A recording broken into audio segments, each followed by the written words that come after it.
ఏంది ఎలక్షన్లు అయిపోయినాయి, మళ్ళీ ఇది అంతా అయిపోయింది, సీఎం అయిపోయినాడు, ప్రధాని అయిపోయినాడు, మంత్రులు అయిపోయినారు, అంతా అయిపోయినాడు, ఇంకా కేతిరెడ్డిని ఇంకా ఏంది చెప్తున్నాడు ఏందని. సరే, ద బ్యూటీ ఆఫ్ డెమోక్రసీ, ప్రజాస్వామ్యం వర్ధిల్లాలని పెద్ద పెద్ద స్టేట్మెంట్లు ఇస్తూ ఉంటాం, అతిపెద్ద డెమోక్రటిక్ నేషన్ అని చెప్తూ ఉంటాం. కానీ ప్రతి చోట కూడా ఏం జరుగుతుంది, ఏం జరిగిందని నేను 2014లో చూసా. దొంగ ఓట్ల ఎక్కించుకునే కార్యక్రమం, దాని మీద విపరీతంగా ఫైట్ చేయడం జరిగింది. తర్వాత దాన్ని ఆధార్ కార్డుతో లింక్ చేయాలని తీసుకున్నారు, కానీ మ్యాండేటరీ కాదు అనేది కూడా ఒక లింక్ పెట్టి తీసుకున్నారు. ఎందుకంటే మనకు అలా దరిద్రం ఉంది. గ్యాస్ సిలిండర్లు కావాలన్నా ఆధార్ కార్డుకి లింకు కావాలా, లేకుంటే ప్రతిదానికి ఆధార్ కార్డుతో ఉండాలి అని చెప్తారు. కానీ ప్రజాస్వామ్యాన్ని నిలబెట్టేది మాత్రం ఆధార్ కార్డుతో మ్యాండేటరీ కాదు అని చెప్పి ఇచ్చినారు. మరి మిగతా దానికందరికీ మ్యాండేటరీ ఎందుకైందో, దీనికి ఎందుకు ఖచ్చితంగా ఇవ్వాలి అనేది మాత్రం మరి ఆదేశించలేకపోయింది. సరే, వాటి మీద, దొంగ ఓట్ల మీద అదేవిధంగానే ఇప్పటికీ కూడా ప్రతి నియోజకవర్గంలో 10 నుంచి 20,000 30,000 వరకు దొంగ ఓట్లతోనే ప్రజాస్వామ్యం గెలుపోవటంను డిసైడ్ చేసే పరిస్థితులు ఉన్నాయి. కానీ నన్ను ఎట్లాగో ఎలక్షన్స్ అయిపోయినాయి, ఓడిపోవడం జరిగింది. కానీ దీనికి సంబంధించి ఏ విధంగా ప్రతి ఒక్కటి చోట కూడా ఈవీఎంస్ అనేది ఇప్పుడు పెద్ద క్వశ్చన్ మార్క్.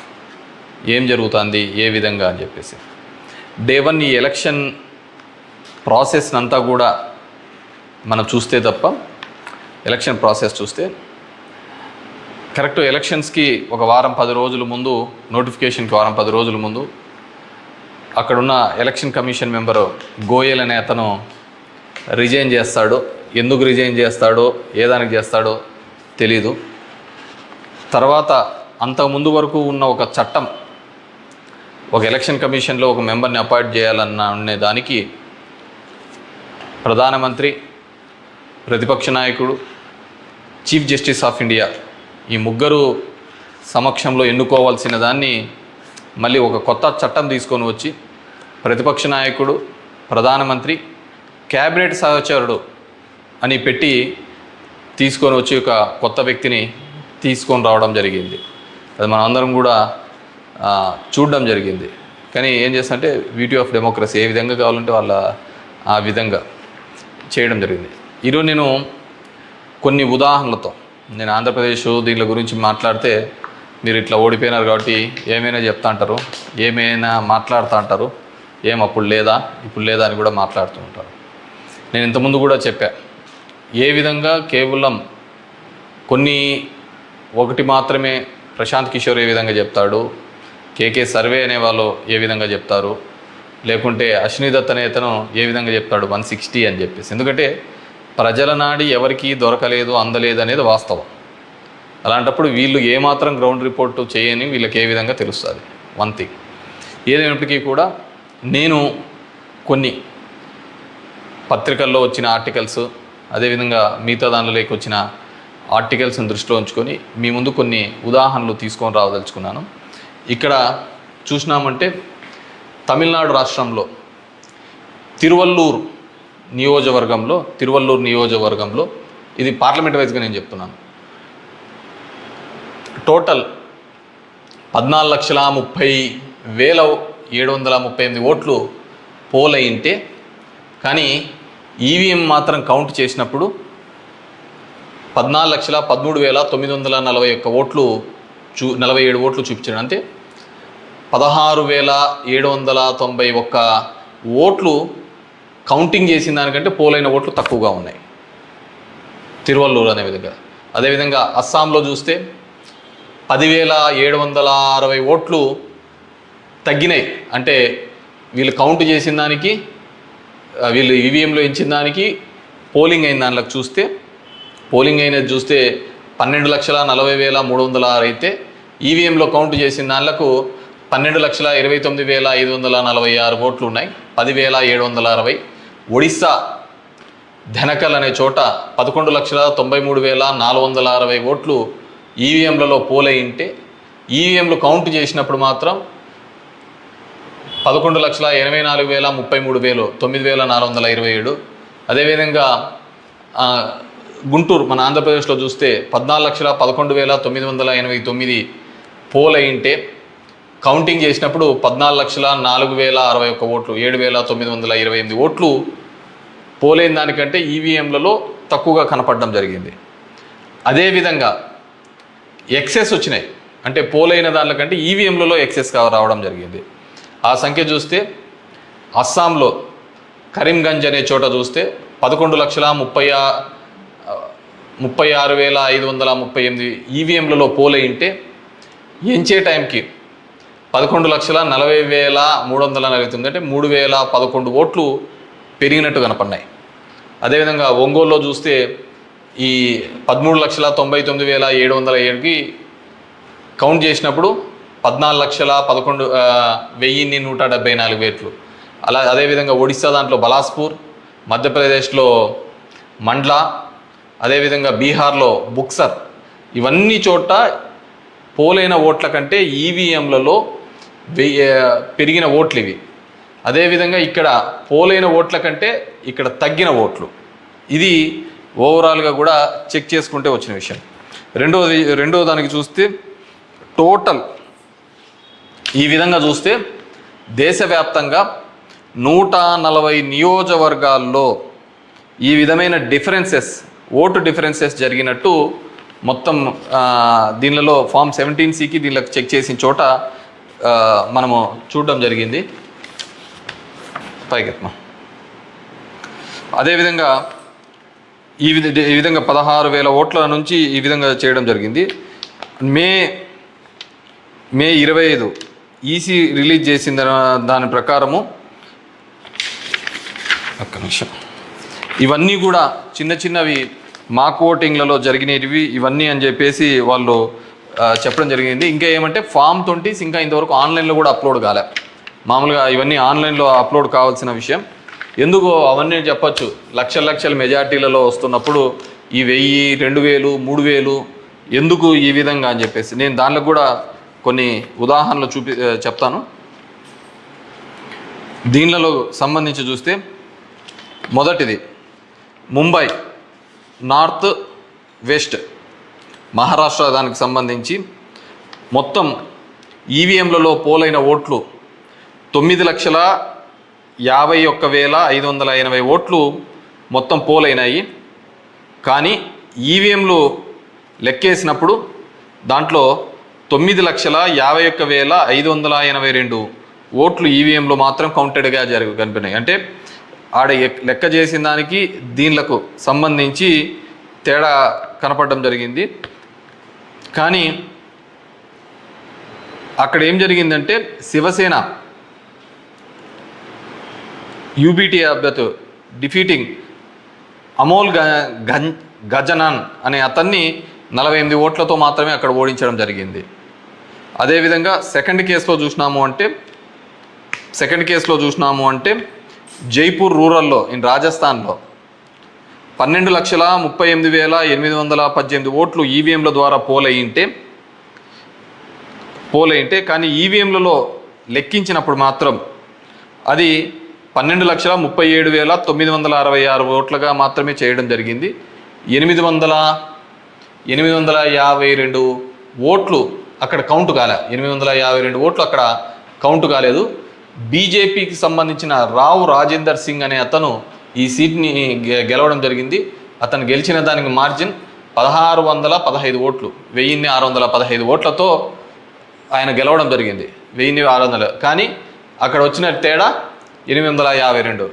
ఇది ఇట్లా మారిపోయినా ఇది ఇట్లా గెలిచిందో అంటే ఆ లోయెస్ట్ మార్జిన్. ఎందుకని థర్డ్ కేసు చూస్తే కంకర్ ఇన్ ఛత్తీస్గఢ్ అక్కడ పోలైన ఓట్లు 12,61,103 ఈవీఎంల ద్వారా ఓట్లు పోలైంటే ఈవీఎంల ద్వారా మనకు ఫామ్ 17లో ఇచ్చినప్పుడు ఈవీఎంల ద్వారా ఉండేది. కానీ లెక్కేసినప్పుడు 12,60,153 ఓట్లు అక్కడ కౌంటెడ్ అని 950 ఓట్లు ఆడ కౌంట్ చేయలే, మిస్ అయినాయి. ఎట్లా మిస్ అయినాయో తెలియటంలే, ఎక్కడ కనపడటంలే. దాని ద్వారా బీజేపీకి సంబంధించిన భోరో రాజ్ నాగ్ అనే ఇతను గెలవడం జరిగింది. 1884 ఓట్లతో గెలవడం జరిగింది ఇతను. Fourth case Farrukhabad in Uttar Pradesh. 10,32,244 EVM ఓట్లు పోల్డ్ అయితే, కానీ ఈవీఎంలలో చెక్ చేస్తే ఫామ్ 17 ఒక విధంగా ఉంది, దీనిలో చెక్ చేస్తే 10,31,740 ఈవీఎం ఓట్స్తో ఉన్నాయి. 460 ఓట్లు కౌంట్ చేయలేదు. ముఖేష్ రాజ్పుత్ అనే అతను గెలిచినది 2,678 ఓట్లతో. ఇటు గెలుపోవటంలో కంటే మార్జిన్ కంటే అసలు ఈ ఓట్లన్నీ ఎక్కడికి పోతున్నాయి, ఎక్కడికి మిస్ అయిపోతున్నాయి. అండ్ ఈ కేసులలో చూస్తే ఇవి అసలు వివిప్యాట్లను కౌంట్ చేయాలని, అదేవిధంగా 100% ఇవన్నీ మాల్ ఫంక్షన్గా జరుగుతున్నాయని చెప్పినా కానీ మార్జినల్ ఎర్రర్ అని, అదేవిధంగా సర్ప్లస్ ఓట్లు ఎందుకు వచ్చినాయనే విషయాన్ని ఇంతవరకు కూడా ఎలక్షన్ కమిషన్ చెప్పలేకపోయింది. అదేవిధంగా పార్లమెంట్ వైజ్గా ఎక్కడ తగ్గినాయి ఏ విధంగా అని చెప్పేసి ఇంతవరకు ఒక స్టేట్మెంట్, ఒక రీజనబుల్ స్టేట్మెంట్ కూడా ఇవ్వలేకపోయింది. ఈవీఎంలలో ప్రతి దానిలోనూ కూడా ప్రతి పార్లమెంటుకు సంబంధించి ఈ విధంగా తక్కువ ఎక్కువ వచ్చినట్టు కూడా వాళ్ళు చూపించలేని పరిస్థితి. ఎందుకంటే ఇది గెలుపోవటంలో సంబంధించిన సమస్య కాదు.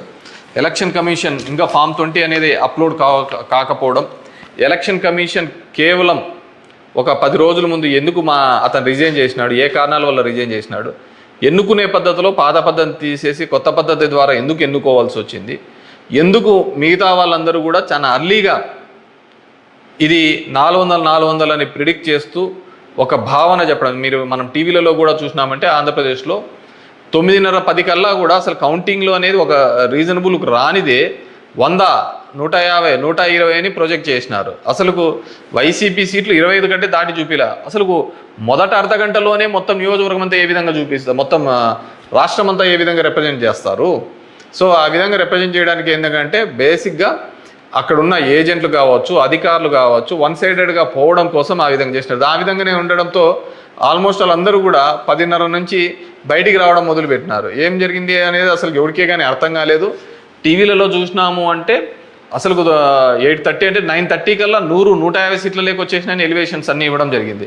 సో ఏ విధంగా మీడియా ఎలక్షన్ కమిషన్ వెబ్సైట్లలో పెట్టలేదు, అక్కడ ఆ విధంగా ప్రాజెక్టు కాలేదు. కానీ వీళ్ళే మొదటే చేయడం వల్ల ఏంటంటే దానివల్ల ఏజెంట్లు అక్కడ నుంచి వెళ్ళిపోతారని చెప్పేసి, అదేవిధంగా ఉద్యోగస్తులు అందరూ కూడా వన్ సైడెడ్గా జరిగిపోతే ఏజెంట్లు అందరూ పోయినారంటే వీళ్ళు రాసుకునేదే రాత అయిపోతుంది కదా. సో ఆ విధంగా అబ్జల్యూట్ మెజారిటీస్ ఇదైతే అంటది. అదేవిధంగా సో ఇదంతా కూడా మనం నిజమైన ప్రజాస్వామ్యంలో దొంగ ఓట్ల మీద ఉన్నామా, లేకుంటే ఈవీఎంలో మిషనరీస్ మీద పనిచేస్తున్నామా, నాకు ఓడిపోయినానని నేను బాధతో కాదుగా చెప్తున్నానని కానీ అందుకే నేను ఆంధ్రప్రదేశ్ స్టేట్ గురించి ఎక్కడ చెప్పలే. దేశంలో జరిగినది వివిధ దీనిలలో చెప్పినది. ప్రశాంత్ భూషణ్ కూడా ఆయన సీనియర్ లాయర్గా కూడా ఆయన కూడా పోరాడుతున్న సందర్భం చూసాం. సో ఇది మనం మాట్లాడకపోతే, ఎందుకంటే మేము ఎక్కడైనా ఊర్లలో పోయినా కానీ, ఊరు నుంచి వచ్చినా కానీ, టౌన్లో కానీ మిగతా వాళ్ళన్నా మేము వేసామని చెప్తున్నారు. మరి వేసింటే ఓట్లు ఎక్కడికి పోయినాయి, ఎవరికి పోయినాయి? ఎక్కడి నుంచో వచ్చి 3,000తో గెలుస్తామని చెప్పేసి ధర్మవరంలో 2 నెలల నుంచి చెప్తున్నారు. ఏ విధంగా ఆ ఫిగర్ అచీవ్ అయ్యి 3 నెలల నుంచి చెప్తుంటారు? So it's a big question mark. So there is completely ఏదో ఒక సెక్షన్లో అయితే మ్యానిపులేషన్ జరిగింది. ఇప్పుడు ఏం చేసేది ఎందుకు కాదు, కానీ జస్ట్ ప్రజలందరూ కూడా మనం అందరం వివేకంగా ఆలోచించుకొని డెమోక్రసీ ప్రజాస్వామ్యాన్ని ఇదే పెట్టుకుంటూ పోతా అంటే మోడీ 3 అవుతుంది, మోడీ 4 అవుతుంది, మోడీ 5 అవుతా ఉంటుంది. ఇంక జనం యొక్క ఓటుకు దాని విలువకు ఎటువంటి విలువ ఉండలేని పరిస్థితి మనం చూడగలుగుతాం. So these are all planned and స్క్రిప్టెడ్గా అంతా కూడా జరిగిందని పూర్తిగా నేను నమ్ముతున్నాను. పబ్లిక్ జనం కూడా అదే విధమైన ఆలోచనలతో ఉన్నాయని నమ్ముతున్నాను. వాట్ ఎవర్ మేబీ నాకు కూడా ఈ 5 ఏళ్ళు కూడా జనాలు మీరు ఇంకా తిరిగినే చాలు, చేసినే చాలు, ఇది చాలు అని చెప్పేసి ఒక బ్రేక్ ఇచ్చినట్టుగా ఉంది. కానీ బ్రేక్ ఇచ్చినంత తప్ప నాకు రాజకీయాలు తప్ప వేరేది ఏమీ తెలియదు కాబట్టి డెఫినెట్గా నా గొంతును వినిపిస్తూనే ఉంటాను. అన్ని విధాలుగా కూడా ఎక్కడెక్కడ ఏ తప్పులు జరుగుతున్నా కానీ, అది నియోజకవర్గ వ్యాప్తంగా కావచ్చు, రాష్ట్ర వ్యాప్తంగా కావచ్చు, దేశవ్యాప్తంగా కావచ్చు, ఖచ్చితంగా ఇంకా ఇట్లా కాకుండా నేనేం వేరే వాళ్ళను బూతులు తిట్టేది ఇంకోటి ఆ అవసరం లే. జనాలకు ఎంతో కొంతమంది కన్నా సరే నాకు తెలిసిన విషయాన్ని షేర్ చేసుకోవాలనేది ఒక ఆలోచన విధానంగా అనుకున్నాను. డెఫినెట్గా ఐ విల్ కంటిన్యూ దట్. ఎందుకంటే చూస్తున్నాం అక్కడక్కడ జరిగినవి ఇవన్నీ కూడా. ఐ వాంట్ టు గివ్ ఎన్నుకున్న ప్రభుత్వానికి కూడా వాళ్ళకు కూడా మనం కూడా ఒక 6 months మనం కూడా టైం ఇవ్వాలి. వాళ్ళు ఏం చేస్తారు, వాళ్ళు ఇచ్చిన మాటను ఏం చేస్తారు, ఏ విధంగా కట్టుబడి ఉంటారు అనేది చూడాలి. ఎన్నెన్నో వాగ్దానాలు ధర్మవరానికి ఇచ్చినారు, రాష్ట్రానికి ఇచ్చినారు, చాలా వాగ్దానాలు ఇచ్చినారు కాదు అవి ఎంతవరకు నెరవేరుస్తారు, లేదు కేవలం కక్ష సాధింపు చర్యలతోనే మిగిలిపోతారా, ఇవన్నిటినీ కూడా కాలమే సమాధానం చెప్తుంది. సో అప్పుడు end of the day who is the best అనే పద్ధతికి మనం అందరం కూడా మాట్లాడుకుంటామని చెప్పేసి తెలియజేసుకుంటూ, ఈ ఈవీఎంస్లో జరిగిన ప్రతి ఒక్కటి కూడా మీ దృష్టికి తీసుకొని రావాలనే ఒక ఆలోచన. నాకు తెలిసిన డిఫరెంట్ పేపర్లలో ఆర్టికల్స్ డిఫరెంట్ వాళ్ళు ఇచ్చిన ఇన్పుట్స్ ప్రకారం నేను చెప్తున్నాను. సో ప్రతి ఒక్కరికి ఓటు హక్కు కల్పిస్తానన్న ఈసీ మరి ఇన్ని టోటల్ ఓట్లు వేసిన దానిలో చూస్తే దేశవ్యాప్తంగా 362 నియోజకవర్గాల్లో 5,54,598 ఓట్లు మిస్ అయినాయి, కనపడటం లేదు. అది అంటే అది హెచ్చు తగ్గుల్లో కావచ్చు, దీనిలో కావచ్చు, కరెక్ట్గా రాకుండా అన్ని ఓట్లు మిస్ అయినాయి. మరి ఈ ఓట్లని ఎక్కడికి పోయినాయి? సో ఇదే పద్ధతిలోనే మొత్తం నడవాల్సిన పరిస్థితే అనేది కూడా మనమందరం కూడా ప్రజాస్వామ్యంలో ఉన్న ప్రతి ఒక్కరు కూడా మనమందరం కూడా ఆలోచించుకొని భవిష్యత్తులో దీని మీద మాట్లాడకపోతే నిశ్శబ్దంగా ఉన్నాము, వచ్చింది మన గవర్నమెంట్ ఎగలాడదామని, ఇంకోటి వచ్చింది ఇది అని చెప్పేసి వాళ్ళు చేసినారు. సరే సదరన్ పార్ట్ ఆఫ్ ఇండియాలో కొత్తగా తీసుకొని వచ్చినారు, కులం మతం అనే దాని మీద రాజకీయం తీసుకొని వచ్చినారు. కానీ ఇవన్నిటినీ కూడా ఆలోచించాలి. డెమోక్రసీని మళ్ళీ మనం అందరం కూడా నిలబెట్టాలి అంటే కూడా ఇవన్నిటినీ కూడా ప్రజలు ఆలోచించుకొని వారి గలమిప్పి వారందరూ కూడా వీటి మీద మాట్లాడాల్సిందిగా కోరుతున్నాను.